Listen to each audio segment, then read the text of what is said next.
Raziskava bralne kulture v Sloveniji je pokazala, da več kot 40% Slovencev v enem letu ne prebere niti ene knjige.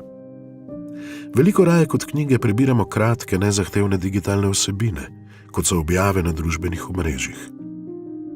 Zato je 8. februarja na slovenski praznik kulture A1 Slovenija kakovostno literaturo iz knjig prenesel prav tja, na kanale Instagram vplivnežev, katerih zgodbe uporabniki z veseljem spremljajo.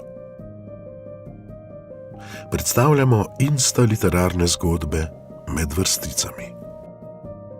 Kratke zgodbe, ki so za en teden v objave 11 znanih Instagram vplivnežev vnesle kakovostno slovensko literaturo. Vsak vplivnež je v seriji 5 objav literaturo predstavil kot svojo osebno zgodbo.